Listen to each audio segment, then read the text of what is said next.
నమస్తే అండి. విచిత్రమైన పేర్లు పెట్టి కాఫీలని, టీలని అమ్మడం మనకు తెలుసు. అందులో విచిత్రమైనది ఈ బ్లూ టీ. బ్లూ టీ గురించి అందరికీ తెలుసు. బాడీలోని కొలెస్ట్రాల్‌ని తగ్గించడానికి చాలామంది దీన్ని యూజ్ చేస్తా ఉంటారు.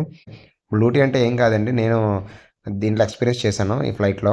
బ్లూ టీ అంటే శొంఠి, మిరియాలు, జీలకర్ర, అల్లం అలాంటి ఒక బ్యాగ్ ఉంటది. దాన్ని హాట్ వాటర్‌లో డిప్ చేసి తాగుతాం అనమాట.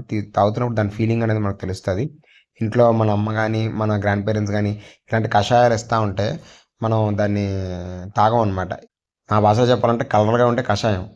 కాబట్టి ఈ బ్లూ కషాయాన్ని తాగితే చాలా హెల్త్‌కి చాలా మంచిదండి. అంటే అది ఏమవుతదో తెలీదు గానీ, హెల్త్‌కయితే చాలా మంచిది. నేను తాగిన తర్వాత ఎక్స్‌పీరియన్స్ చేశాను. చాలా బావుంది. ఇంట్లో గూడా మీరు కూడా తయారు చేయొచ్చు. ఏం లేదు శొంఠి, మిరియాలు, జీలకర్ర కలిపేయండి. లాస్ట్‌లో బ్లూ కలర్‌కి కలర్ ఏదో కలిపేయండి సరిపోద్ది. అదే బ్లూ టీ. దాంతో పాటు ఉప్మా పెట్టారు. అరచేతంత ఉప్మా, అలాగే ఒక అరగింజలు జీడిపప్పు ఇచ్చారు. మొత్తం ఒక రూ. 1000 బిల్ చేశారు.